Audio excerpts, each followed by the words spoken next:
नमस्कार, मी मनोज भोयर. मॅक्स महाराष्ट्रामध्ये आपल्या सर्वांचं स्वागत आहे. महाराष्ट्रातल्या 5 टप्प्यातल्या लोकसभा निवडणुका संपल्या, मात्र 23 जिल्ह्यांमध्ये 10,000 गावांमधल्या नागरिकांना भीषण पाणी टंचाईचा सामना करावा लागतोय. छत्रपती संभाजीनगरमध्ये मराठवाड्यातील पाणी टंचाईवर मुख्यमंत्री एकनाथ शिंदे यांनी महत्वाची बैठक घेतली. ही आढावा बैठक होती, पण या आढावा बैठकीतच अनेक पालकमंत्री सहभागी झाले नाही. संजय बनसोडे, धनंजय मुंडे, संदीपान भुमरे आणि त्यासोबतच अब्दुल सत्तार हे वेगवेगळ्या जिल्ह्याचे पालकमंत्री या बैठकीला त्यांनी दांडी मारली. इतक्या गंभीर प्रश्नावर ही बैठक असून देखील इतक्या मोठ्या प्रमाणात पालकमंत्र्यांनी, जो जिल्ह्याचा कर्ता धर्ता असतो, प्रशासन आणि सरकारमधला दुवा असतो, अशा मंत्र्यांनीच गैरहजेरी लावल्यामुळे तोही एक मोठा चिंतेचा प्रश्न निर्माण झाला आणि यावर राजकारणात, प्रशासनात आणि समाजकारणामध्ये सुद्धा चर्चा सुरू आहे. महाराष्ट्रात ही भीषण पाणी टंचाई झाली, त्याची नेमकी कारणं कोणती? शेतीला त्याचा किती तोटा होतोय? चारा अजिबात उपलब्ध नाही, चारा छावण्या उपलब्ध करून द्याव्यात अशी मागणी केली जाते. या निवडणुकीमध्ये या सर्व गोष्टींकडे दुर्लक्ष झालं आणि सर्वच नेते आपापल्या जिल्ह्यामध्ये मतदानासाठी फिरत होते. मात्र मूळ मुद्दा जो शेतकऱ्यांचा, गावकऱ्यांचा, महिलांचा होता, त्याकडे मात्र दुर्लक्ष झाल्याचं आपल्याला पाहायला मिळते. आता ही पाणी टंचाई काही अचानक निर्माण झालेली नाही, तर ती हळूहळू निर्माण झाली आणि तिने उग्र रूप धारण केलेलं आहे. महाराष्ट्रातल्या सर्व प्रमुख धरणांमध्ये 24.3% इतकंच पाणी आहे. इव्हन मुंबईमध्ये पाणी खूप उपलब्ध असतं, पण मुंबईतल्या पाण्यामध्ये म्हणजे धरणांमध्ये सुद्धा 7 धरणांमध्ये 10% पाणी शिल्लक आहे. पाण्याअभावी 23 जिल्ह्यांमध्ये भीषण टंचाई निर्माण झाली. 10,000 गाव पाड्यांना 3,500 टँकरच्या माध्यमातून पाणी पुरवठा केला जातोय. या सर्व मुद्द्यांवर चर्चा करण्यासाठी हनुमंत गोरे, शेती अभ्यासक, स्वाभिमानी शेतकरी संघटनेचे नेते आणि किसान महासभेचे सरचिटणीस डॉक्टर अजित नवले यांच्या सोबतच आमचे प्रतिनिधी नांदेडचे धनंजय सोळंकी, रायगडमध्ये भीषण पाणी टंचाई, तिथला आखो देखा हाल आम्हाला सांगतील धम्मशील सावंत, अशोक कांबळे सोलापूरवरून आमच्यासोबत जॉईन होतील आणि संजय वरकड हे ज्येष्ठ पत्रकारही काही वेळेतच आमच्यासोबत जोडले जातील छत्रपती संभाजीनगरवरून. हनुमंत गोरे, नांदेड जिल्ह्यामध्ये आपण शेती करता, स्वाभिमानी शेतकरी संघटनेचे आपण नेते आहात, शेती अभ्यासक आहात. ही पाणी टंचाई अचानक निर्माण झाली नाही, पण तिचा अंदाज घेण्यात प्रशासन कुठे चुकले?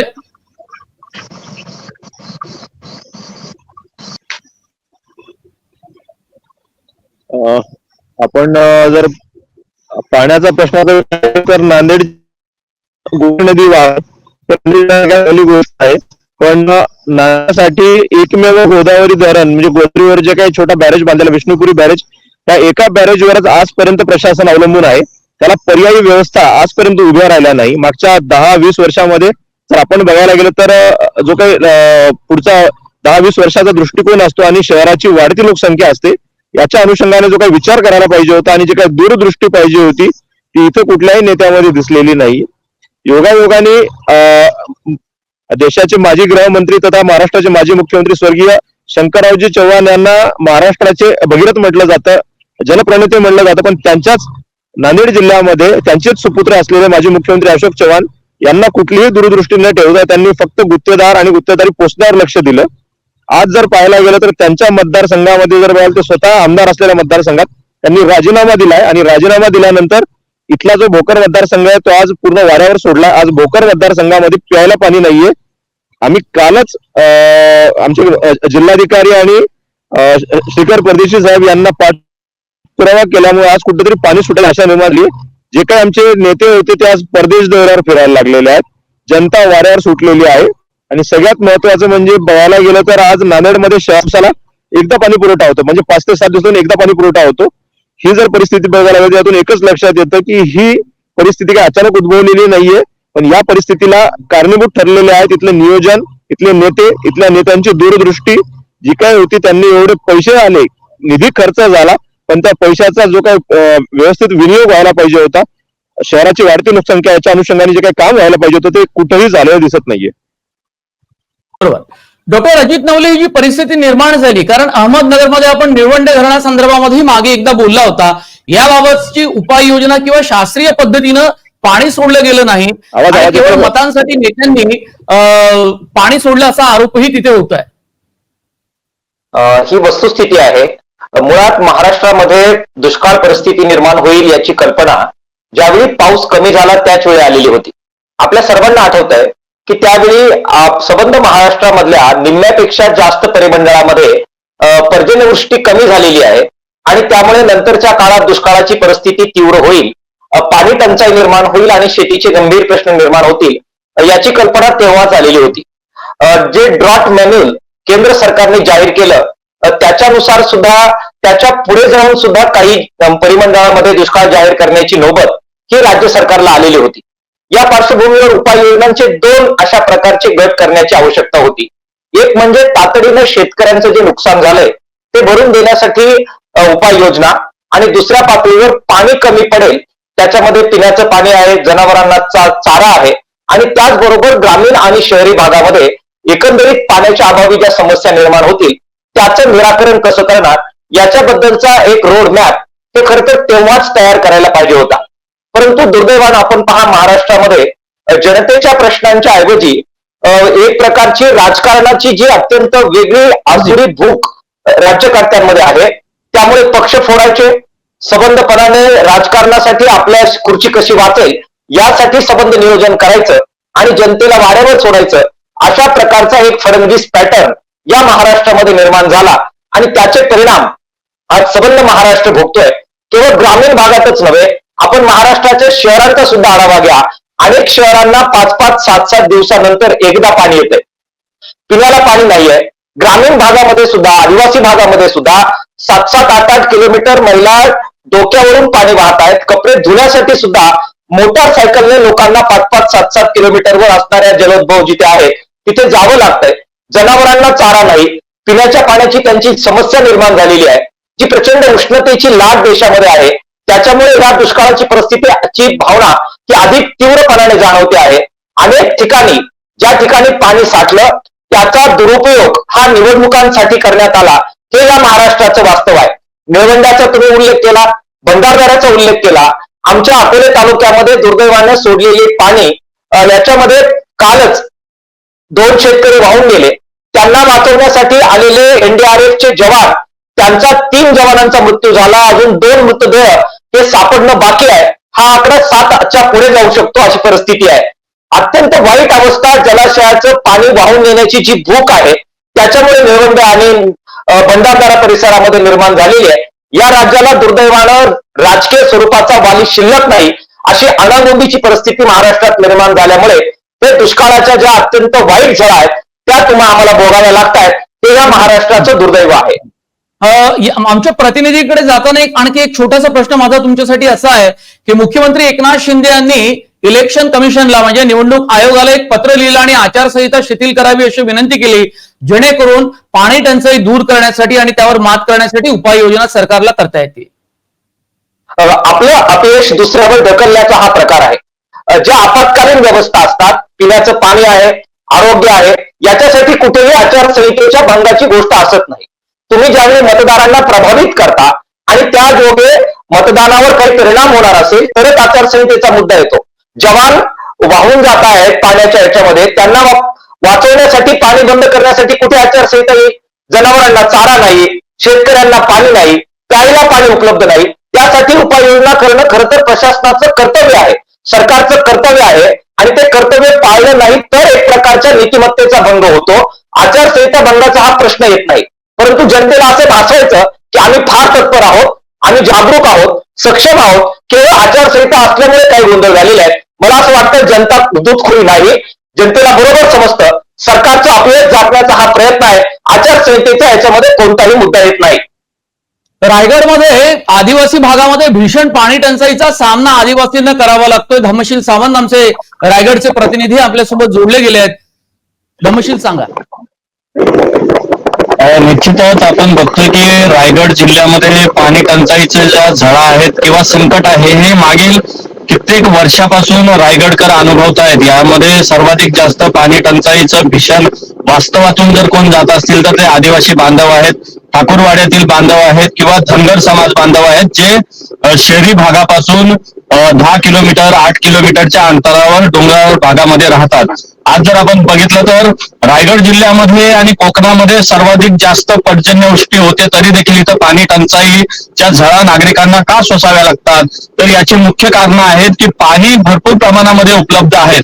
रायगड जिल्ह्यामध्ये 24 धरणं या ठिकाणी उपलब्ध आहेत, मात्र नियोजन जे पाण्याचं करायला पाहिजे. डॉक्टर बाबासाहेब आंबेडकरांनी ज्या पद्धतीने सांगितलेलं होतं की जल नियोजन ज्या पद्धतीनं धोरण जे राबवायला पाहिजे, ते धोरण मागील 50-60 वर्षामध्ये या ठिकाणी कोणत्याही राज्यामध्ये कुठेही त्या पद्धतीनं राबवले नाही. जर बाबासाहेब आंबेडकरांचं जर म्हणणं किंवा जलधोरण जर त्यांनी अवलंबलं असतं, राज्यकर्त्यांनी कोणतेही सत्ताधारी कोणत्याही पक्षाचा असो, काँग्रेस असो, शिवसेना असो, राष्ट्रवादी असो, भाजप असो, यांनी जर सत्तेवर असताना जर जलधोरण जर व्यवस्थितरित्या राबवलं तर निश्चितपणे सर्वांना मुबलक आणि स्वच्छ पाणी मिळेल. आज आपण बघतोय की मॅक्स महाराष्ट्र आपण सातत्यानं ग्राउंड रिपोर्ट करतोय की अलिबाग जे मुख्यालय आहे त्या मुख्यालयाच्या जवळ 8 किलोमीटर जवळ असलेला जो भाग आहे तो आपण बघतोय की उमटे धरणाचा विषय आपण सातत्यानं मॅक्स महाराष्ट्र लावून धरतोय. त्या ठिकाणी जो गाळ आहे तो गाळ कोणत्याही प्रकारे उपसला जात नाही. परिणाम त्याचे असे भोगायला येत आहेत की 47 गावे आणि 33 आदिवासी वाड्यांना त्या ठिकाणी पाणी टंचाईचा सामना करावा लागतोय. घोटभर पाण्यासाठी, हंडाभर पाण्यासाठी त्यांना वनवन भटकावं लागतंय. अद्यापपर्यंत कोणत्याही प्रकारच्या टँकरची त्या ठिकाणी व्यवस्था झालेली नाही. जिल्ह्याचा जर आपण विचार केला तर एकूण 25,000 नागरिकांना याची झळ बसत आहे. रायगड जिल्ह्यामध्ये जे 15 गावे आहेत आणि 55 आदिवासी वाड्या आहेत, यांना या ठिकाणी पाणी टंचाईची झळ बसत आहे. एकूण 25,000 नागरिकांना जर पाणी मिळत नसेल तर ही खूप मोठी शोकांतिका आहे आणि या ठिकाणी विकासाच्या मोठमोठ्या गमजा मारणाऱ्या राज्यकर्त्यांचं देखील हे मोठं अपयश आहे. प्रशासनाला देखील कोणत्याही प्रकारचं सुख सोयर नाही आहे. आपण बघतोय की 24 धरणांचा गाळ या ठिकाणी मोठ्या प्रमाणावर असल्यामुळं पाणी टंचाई आहे, ते भीषण पाणी टंचाई. दरवर्षी आपण बघतो की मार्च, एप्रिल आणि मे या दरम्यान संपूर्णतः रायगड जिल्ह्यामध्ये पाणी टंचाई भासते. कुठल्याही प्रकारचं शुद्ध पाणी, नागरिकांना मुबलक पाणी मिळत नाही अशी परिस्थिती आहे. आपण बघतोय की हेटवणे धरण जे आहे त्या हेटवणे धरणाचं पाणी जे आहे ते मुंबईला त्या ठिकाणी नेलं जातं.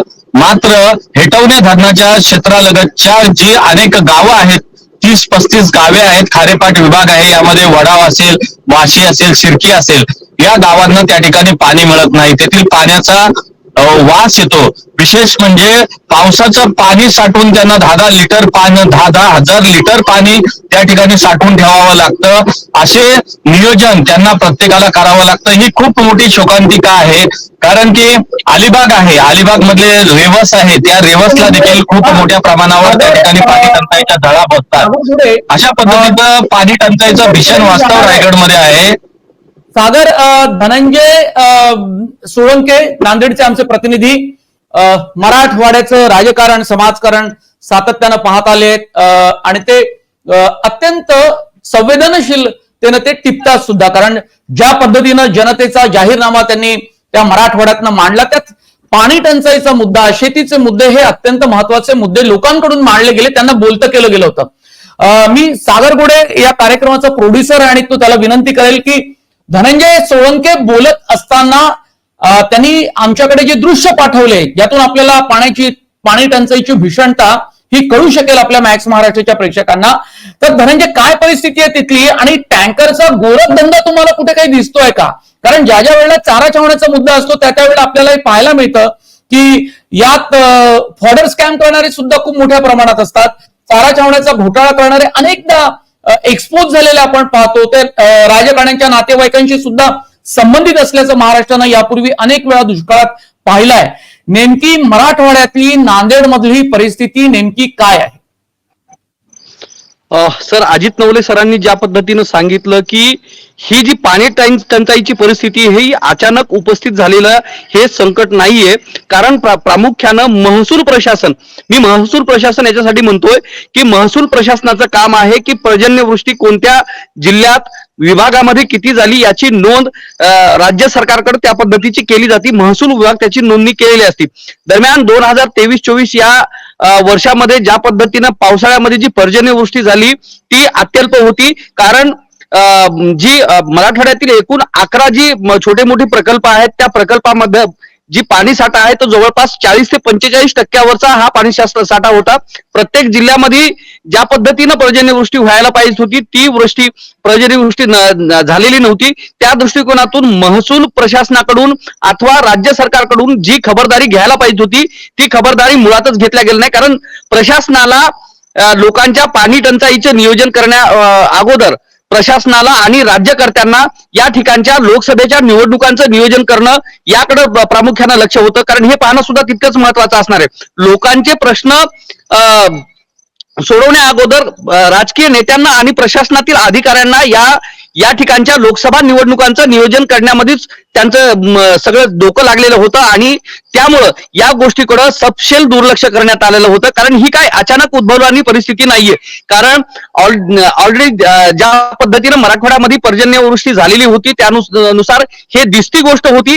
कारण हे काही आंधळी गोष्ट नाहीये. प्रत्यक्षात ज्या ज्या जिल्ह्यामध्ये ज्या ज्या पद्धतीनं पाऊस झालेला होता त्यावरून असं भाकीत पर्यावरण तज्ञ असतील, शेतकरी नेते असतील, शेती अभ्यासक असतील यांनी ही गोष्ट हा इशारा राज्य सरकारला दिलेला होता. कारण येत्या कालावधीमध्ये मराठवाड्यातील जो पाणी प्रश्न आहे तो भीषण होणार आहे. या विषयावर वेगवेगळ्या माध्यमावर अथवा चॅनलवर याविषयीची चर्चाही झालेली होती. मात्र त्याविषयी राज्य सरकारनं अथवा महसूल विभागानं त्याविषयीची कोणतीही उपाययोजना केली नाही.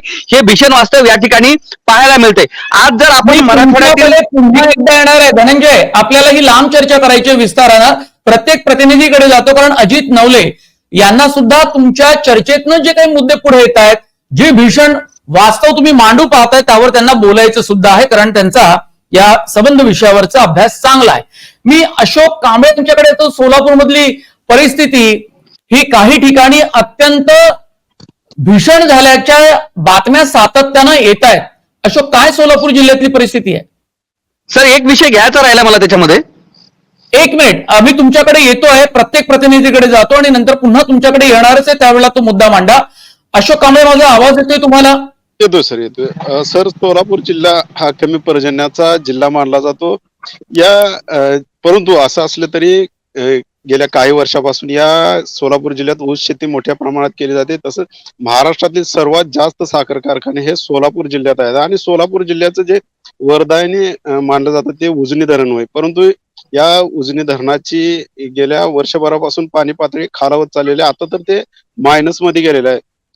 त्यामुळे या सोलापूर जिल्ह्यात पाणी प्रश्न बिकट होत चाललेला, शेतीची जी पिकं आहेत त्याच्यावर देखील परिणाम झालेला आहे. त्याचबरोबर येथील जो पिण्याचा पाण्याचा प्रश्न आहे, जनावरांच्या पिण्याचा पाण्याचा प्रश्न आहे, तो देखील निर्माण झालेला आहे. या सोलापूर जिल्ह्यातला जो सांगोला भाग आहे तो दुष्काळी मानला जातो. त्या ठिकाणी पाण्याची कमतरता जाणवते. त्याचबरोबर उजनी धरण जरी माढा तालुक्यात असले तर माढा तालुक्यात सुद्धा काही भाग दुष्काळी आहेत. त्याचबरोबर करमाळा तालुक्यातला बराच भाग दुष्काळी आहे. त्या ठिकाणी पाण्याची कमतरता भासते.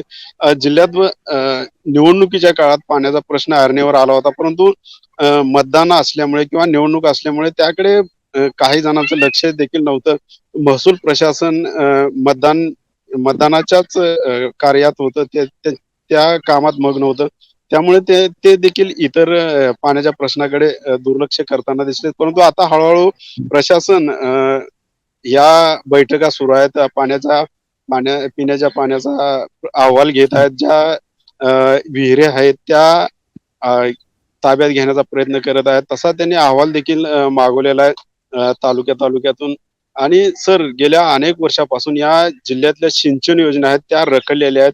त्यामध्ये आष्टी उपसा सिंचन योजना असेल, शिरापुरा उपसा सिंचन योजना असेल, या जवळपास युती सरकारच्या काळात मंजूर झाल्या होत्या. बार्शीला देखील पाण्याच्या समस्याला सामोरं जावं लागते. या सगळ्या सिंचन योजना या युती सरकारच्या काळात 95च्या आसपास मंजूर झाल्या होत्या. परंतु त्या आणखीनही रखडलेल्या आहेत, त्या पूर्ण होत नाहीत. त्या जर पूर्ण झाल्या तर कुठेतरी शेतीच्या पिण्याच्या पाण्याचा प्रश्न देखील सुटेल, जनावरांच्या चाऱ्याचा प्रश्न देखील सुटेल. सर गेल्या अनेक जनावरांच्या चाऱ्याचा प्रश्न अत्यंत भीषण झाला. सोलापूर जिल्ह्यातला सांगोला तालुका असो तिथे कायम पाण्याची टंचाई असतेच.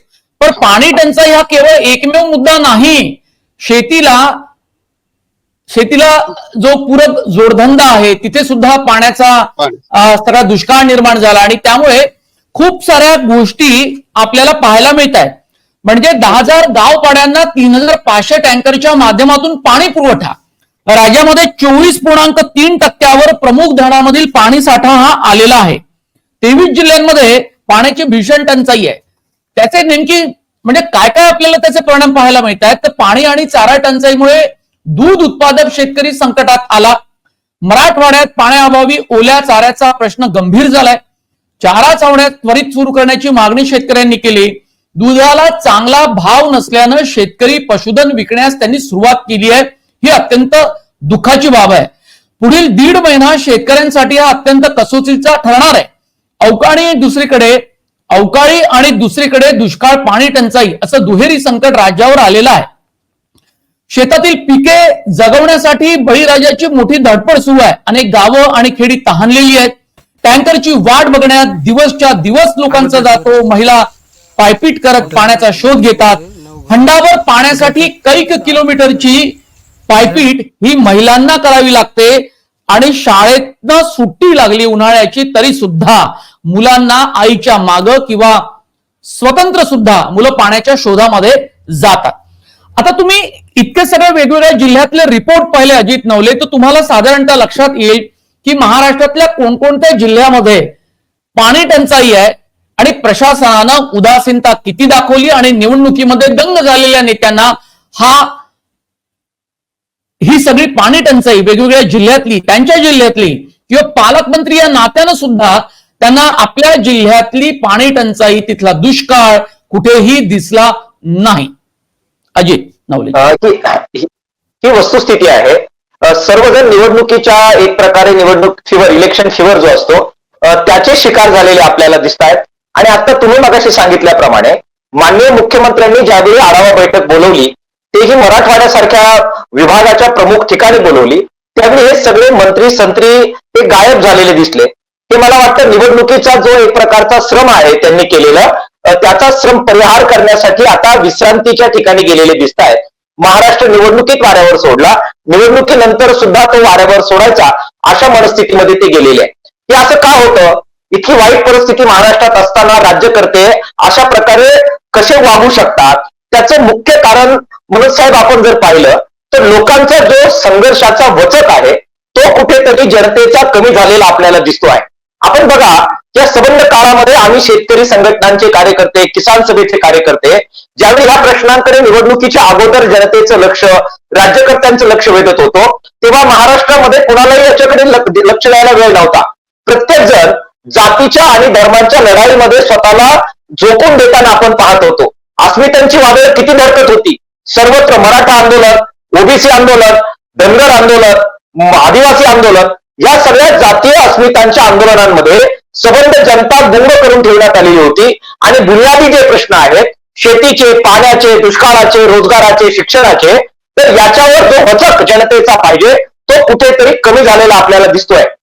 आणि त्याचाच परिणाम म्हणून आता बघा की राज्यकर्ते त्याच्यामुळे मस्तवाल होतात.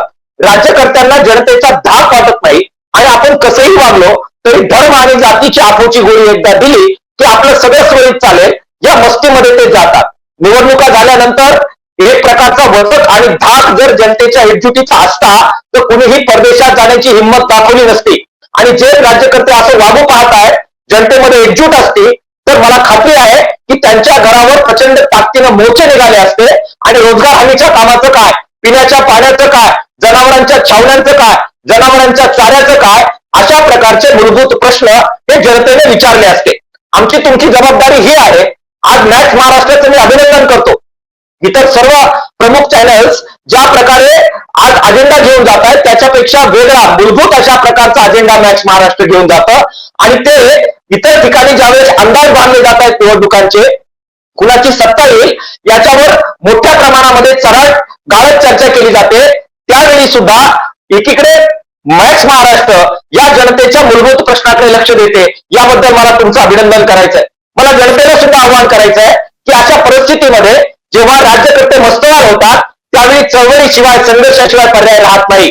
आपल्याला आपल्या रोजगाराचे, शिक्षणाचे, दुष्काळाचे, शेतीमालाच्या भावाचे, जनावरांचा चारा, दुधाचे भाव याच्यासाठीचे प्रश्न परत एकदा अजेंड्यावर आणावे लागतील आणि सुट्टीसाठी निघून गेलेल्या राज्यकर्त्यांना अत्यंत ताकदीने जाब विचारावे लागतील. मॅच महाराष्ट्राच्या वतीने हे आवाहन करण्याचा मला टाळता येत नाही.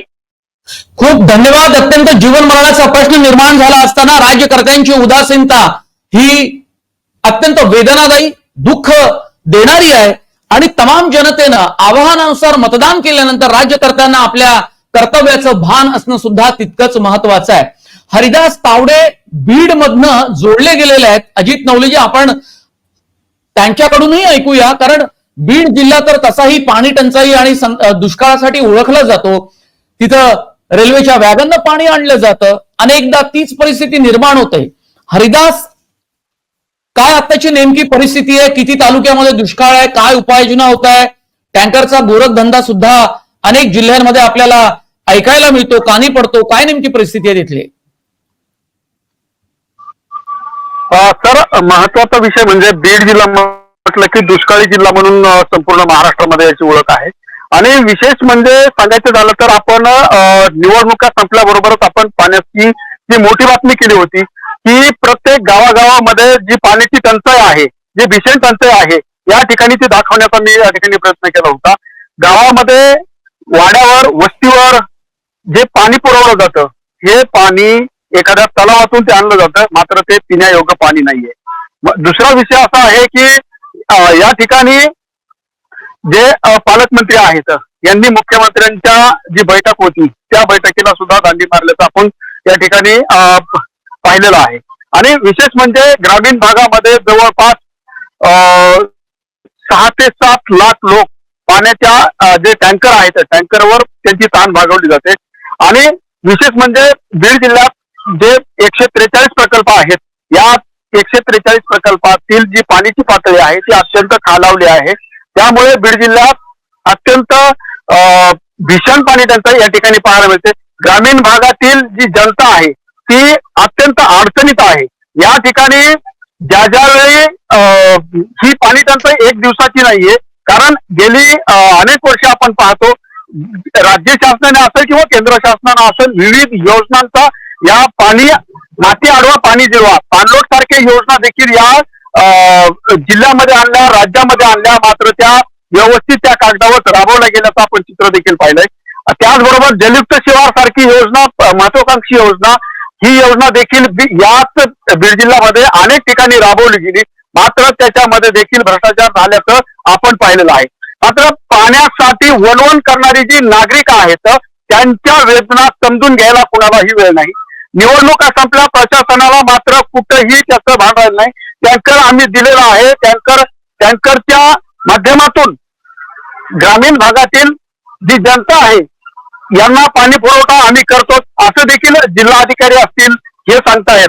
मात्र प्रत्यक्षामध्ये जर ग्रामीण भागात जर गेलं तर या नागरिकांना रात्री बेरात्री जाऊन पाण्याचं जे टँकर येतं त्यावेळेस त्या नागरिकांना पाणी भरण्यासाठी जावं लागतं.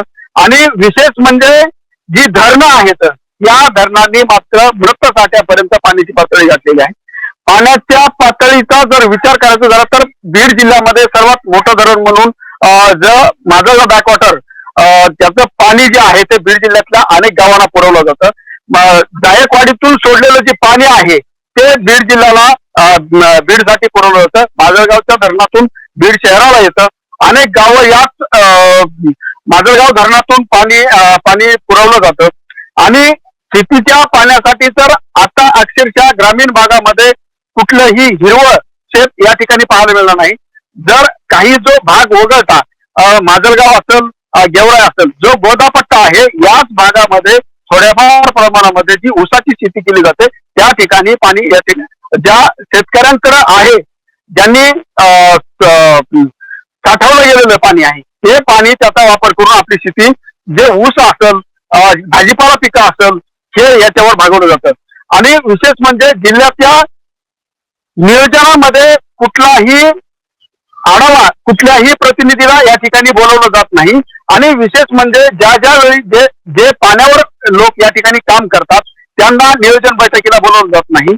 महत्वाचा विषय म्हणजे बीड जिल्ह्यातल्या पाणी टंचाईवर ज्या ज्या वेळी आम्ही जिल्हाधिकारी असेल प्रशासनातले जे जे अधिकारी असतील यांना प्रश्न विचारला असता आम्ही याच्यावर उपाययोजना करू असंच या ठिकाणी सांगितलं जातंय. मात्र मॅक्स महाराष्ट्र प्रत्येक वेळेस बीड जिल्ह्याचे जे प्रश्न आहेत ते खंबीरपणे मांडण्याचं या ठिकाणी काम करत आहे. सर,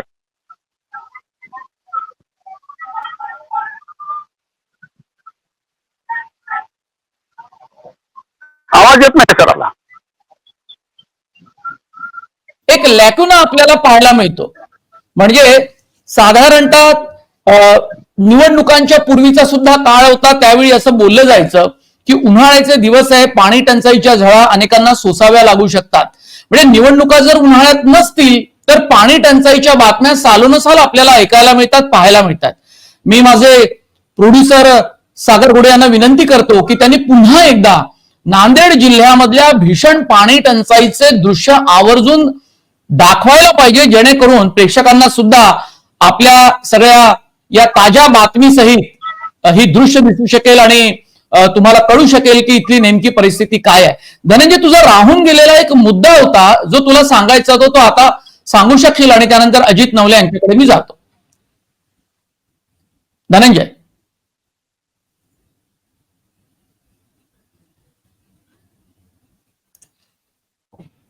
धनंजय सोळंके यांच्याकडे. हा, बोला बोला बोला. सर, मराठवाड्यातील जे एकूण 11 प्रकल्प आहेत, ज्यात सिद्धेश्वर, येलदरी, इसापूर, जायकवाडी, विष्णुपुरी, माजलगाव या पद्धतीचे जे 11 प्रकल्प आहेत, त्या 11 प्रकल्पातील जो पाणी साठा आहे तो जवळपास 20%च्याही खाली, म्हणजे मृत साठ्यावर ही या धरणांचा पाणी साठा पोहोचलेला आहे. आणि त्यामधील 3 प्रकल्प जे आहेत तर ते 3 प्रकल्प हे अक्षरशः कोरडे ठाक झालेले आहेत. मराठवाड्यामध्ये जवळपास 1837 टँकरद्वारे हा पाणी पुरवठा केला जातो. ही फक्त शासकीय आकडेवारी आहे. मात्र प्रत्यक्षात जर पाहिलं तर सर्वसामान्य माणसाला एखादा टँकर जर घ्यायचा असेल 2 घरामध्ये तर त्याच्यासाठी जवळपास एका टँकरसाठी 1,500 ते 2,000 रुपये खर्च करावे लागतात. आपण ज्या पद्धतीनं जे मासिक ज्या पद्धतीनं आपण आपल्या याची राशनची जी काही ज्या पद्धतीनं आपण नियोजन लावत असतो अथवा जो खर्च लावत असतो त्यामध्ये आता पाण्याचा खर्च सुद्धा ऍड करण्याची गरज पडली आहे. कारण प्रत्येक कुटुंबाला महिन्याकाठी जवळपास 3,000 रुपये हे पाण्यासाठी ठेवावं लागत आहेत. एकूणच मराठवाड्यातील जर परिस्थिती पाहिली तर प्रत्येक जिल्ह्यातील जे गावं आहेत त्या गावामध्ये आता भीषण पाणी टंचाई आहे, ज्यामध्ये नांदेड जिल्हा सुद्धा सुटला नाही. नांदेड प्रामुख्यानं नांदेड शहरात जर पाहिलं तर जवळपास 7 ते 8 दिवसाला पाणी पुरवठा होतो. एवढी भीषण पाणी टंचाई ही एकट्या नांदेड जिल्ह्यात आहेत. बाजूचे जर जिल्हे पाहिलेत, हिंगोली जिल्हा असेल, परभणी असेल, लातूर असेल, या जिल्ह्यामधील जे प्रकल्प आहेत या जिल्ह्यात सुद्धा छोटे मोठे प्रकल्प आहेत. ज्या जिल्ह्यामध्ये जो पाणीदार जिल्हा म्हणून ओळखला जातो त्या जिल्ह्याची ही परिस्थिती असताना इतर जिल्ह्यात मात्र भीषण पाणी टंचाई असल्याचं निदर्शनास येते. त्या पद्धतीनं प्रशासनाची ज्या पद्धतीनं तयारी असायला पाहिजे ती तयारी कुठंच दिसून येत नाहीत. जिल्ह्याचे पालकमंत्री असतील, या ठिकाणचे खासदार असतील अथवा इतर लोकप्रतिनिधी असेल, हे कोणतेही लोकप्रतिनिधी आता या सामान्यांच्या हाकेला ओ देऊन जाण्यास तयार नाहीत. जर भोकर तालुक्याची जर परिस्थिती पाहिली, ज्या भोकर तालुक्यानं राज्याला 2 वेळेचा मुख्यमंत्री पालकमंत्री दिलेले आहेत, त्या भोकर तालुक्याची जर आता अवस्था पाहिली तर एखाद्या विधवा स्त्री सारखी अवस्था सध्याच्याला या भोकर तालुक्याची आहे. कारण या ठिकाणी विद्यमान जे आमदार होते अथवा माजी मंत्री आहेत अशोक चव्हाण यांनी राजीनामा दिल्यानंतर हा विधानसभा मतदारसंघ अक्षरशः वाऱ्यावर आहे. पाणी टंचाईची गोष्ट करताना आपण टँकरचा विषय केला होता की टँकर माफिया ही तितक्याच पद्धतीनं सक्रिय झालेले या ठिकाणी पाहायला मिळतात. ज्या पद्धतीनं शासकीय आकडेवारी दाखवती त्या पद्धतीनं ती न राबवल्या जाता इतर पैसे घेऊन टँकरद्वारा पाणी पुरवठा केला जातो. मोठ्या प्रमाणामध्ये ज्या ठिकाणी बांधकाम असतील, शेती व्यवसाय असतील अथवा ज्या शेतकऱ्यांनी ज्या फळबागा आहेत, प्रामुख्यानं फळबागा मोठ्या प्रमाणामध्ये नांदेड जिल्ह्यात पाहिल्या जातात, ज्यात आंब्याची बाग असेल, पपईच्या बागा असतील, संत्रा, मोसंबी, ह्या नांदेड जिल्ह्यामध्ये मोठ्या प्रमाणात फळबागा पाहायला मिळतो. प्रामुख्याने या ठिकाणच्या शेतकऱ्याला आता ह्या फळबागा वाचवण्यासाठी टँकरद्वारे पाणी पुरवठा विकत पाणी घेण्याची वेळ आलेली आहे. मात्र प्रशासकीय यंत्रणा अथवा या ठिकाणचे राजकीय जी मंडळी आहेत, या राजकीय मंडळीकडून अद्याप तरी कोणत्याही पद्धतीचं नियोजन या ठिकाणी करण्यात आलेलं नाहीये. सर, अजित नवले यांच्याकडे जातो आणि मग नंतर ही चर्चा कितीही वेळ आपण केली तरी ती अपुरी आहे, कारण प्रश्नच तितका गंभीर आहे. अजित नवले सर, आता तुम्ही वेगवेगळ्या प्रतिनिधींकडनं वेगवेगळे रिपोर्ट्स, वेगवेगळे अँगल्स आपण बातमीचे पाहिले आहेत की कसा हा पाणी टंचाईचा मुद्दा पेटत चाललेला आहे. आता राज्य सरकारने नेमक्या काय उपाययोजना यापूर्वी केल्या, आता ते काय करतायत? त्यांच्या त्या बैठकीला मुख्यमंत्र्यांच्या अनेक मंत्र्यांनी, पालकमंत्र्यांनी दांडी मारली, ज्या पालकमंत्र्यांची जबाबदारी संकटामध्ये कुठल्याही जिल्ह्यातल्या नागरिकांसाठी सर्वात मोठी असते. पण निवडणुका झाल्या आणि थंड हवेच्या ठिकाणी कुणी गेले असतील, कुणी परदेशात गेले, कुणी देवदर्शनासाठी गेले, पण जे मूलभूत तुमचं कर्तव्य आहे ते कधी पार पाडणार? आपल्या जिल्ह्यात परत आल्यानंतर किंवा त्यांचे जिल्हेही ते नसतात, मतदारसंघ वेगळा असतो आणि पालकमंत्री वेगळ्या जिल्ह्याचे असतात, त्यामुळे तसाही प्रत्येक वेळी संकटाच्या वेळी पालकमंत्री धावून येतीलच याची काही शाश्वती कुणालाही नसते.